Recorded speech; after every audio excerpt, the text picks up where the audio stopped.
toi, j'espère que tu as la forme. On se retrouve aujourd'hui dans une nouvelle vidéo qui, je pense, va énormément t'intéresser puisque c'est une question qu'on nous pose très souvent ou qu'on pose au téléphone avec nos closeuses. Comment est-ce qu'on fait pour trouver son premier client? Donc j'y réponds. Attention, la vidéo va être un peu longue parce qu'il y a beaucoup de choses à dire. Reste avec moi, let's go!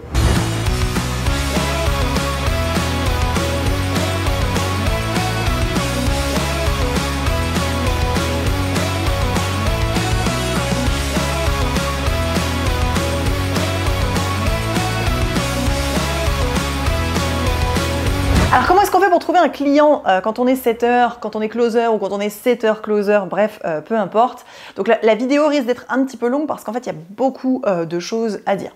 La première chose, et j'ai envie de te rassurer là-dessus, selon une dernière étude réalisée par l'INSEE et par Pôle emploi, les métiers liés à la vente, donc tout ce qui est commercial, alors ils connaissent pas les termes de setter et closer, hein, donc c'est pour ça que ça reste très dans les mots commerciaux, va faire partie des 4 métiers les plus recherchés encore d'ici, je sais plus, 2025, 2030 ou quelque chose comme ça. Bref, je te mettrai le lien de la ressource en description.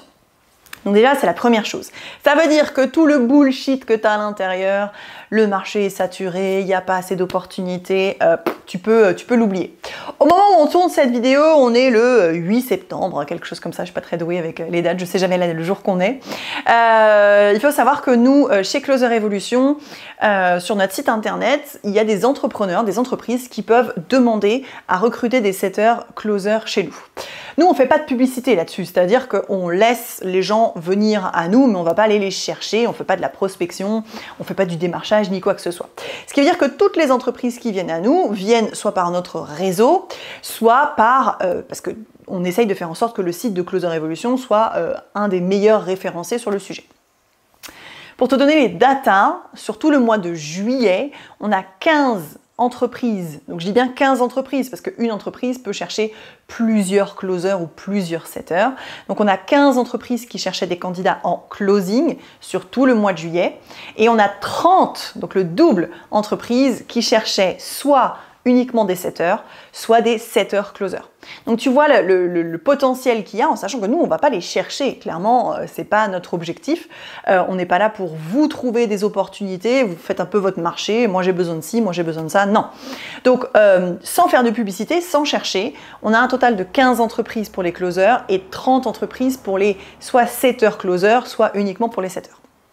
Donc, comment tu peux faire toi pour trouver des clients? La première chose qu'il va falloir que tu sois à l'aise avec ça, c'est qu'il va falloir que tu travailles au moins un réseau social sur lequel tu vas être. Ça peut être soit LinkedIn, soit Facebook. Je te conseille de privilégier LinkedIn parce que c'est quand même là qu'on fait du business, hein, qu'on trouve des premiers clients. Mais voilà, le mieux c'est les deux. Le minimum syndical, je te dirais, c'est LinkedIn. Ça veut dire qu'il va falloir que tu sois à l'aise avec le fait d'alimenter tes réseaux. Alimenter tes réseaux, c'est quoi? C'est publier au moins 2 fois par semaine et c'est faire du réseautage. Donc aller liker, commenter les posts de potentiels clients, rajouter des gens dans ton réseau, interagir, etc., etc. Donc là où je veux en venir, c'est que tu dois être à l'aise avec l'idée de publier. Attention, quand je te dis publier, c'est au moins du texte et une photo. Au moment où je tourne cette vidéo, t'as pas besoin d'être sur Instagram, de faire des réels ou de faire appel à un super monteur comme on a aujourd'hui avec nous dans une chaîne YouTube. Tu as juste besoin de LinkedIn, de texte et d'une image. En sachant qu'aujourd'hui, à l'ère de l'intelligence artificielle, tu as plein de possibilités de faire des images canon en moins de 5 minutes et de faire des textes que tu peux retravailler à ton goût et à ta personnalité via l'intelligence artificielle. Donc franchement, c'est pas très compliqué. Par contre, c'est obligé, il faut publier. Donc ça, c'est déjà la première chose. Il va falloir que tu ailles travailler au moins un réseau social, si possible 2. La deuxième chose, c'est qu'il va falloir que tu sois à l'aise avec la caméra. Encore une fois, pas besoin d'une grosse caméra, ni d'un micro, ni des super lumières qu'on a aujourd'hui. En soi, aujourd'hui, pour trouver une opportunité, bien souvent, les entrepreneurs, les entreprises te demandent au moins une vidéo de présentation de toi-même. Donc ça peut être fait avec ça, ton smartphone en format selfie avec des écouteurs AirPods ou le kit main libre là. C'est 100% ok, t'as pas besoin d'une grosse lumière, tu te mets devant ta fenêtre un jour où il y a pas mal de lumière et en soi ça fait largement le boulot, mais tu as besoin de faire une vidéo de présentation personnalisée à l'entreprise qui t'intéresse de bosser avec. Cette vidéo de présentation, c'est 2-3 minutes. On t'apprend comment la faire à 100% dans notre formation en création d'entreprise, mais il va falloir que tu sois au fait avec ça. Je vois trop de setters, closers qui sortent de formation de chez nous et qui disent « Oui, mais je ne veux pas faire de vidéo de présentation parce que je ne suis pas à l'aise. » Alors, il y a des gens qui sont pas à l'aise. On leur explique le pourquoi du comment, ils se mettent un bon coup de pied au cul, ils le font une fois, ça convient pas, 2 fois, 3 fois, puis au bout de la 10e fois, ils sont ok avec ça, ils le valident. Et puis il y en a d'autres qui restent bloqués dessus et qui partent du principe que non, moi je ne ferai pas de vidéo de présentation. Je peux t'assurer qu'en tout cas, les opportunités qui tombent chez nous, quand on a 5-6 candidats qui postulent et qu'il y en a 4 qui mettent des vidéos de présentation et une qui n'en met pas, elle passe même pas en entretien ou en call avec l'entreprise, elle reste au stade de je postule et c'est tout, il se passera rien d'autre pour elle.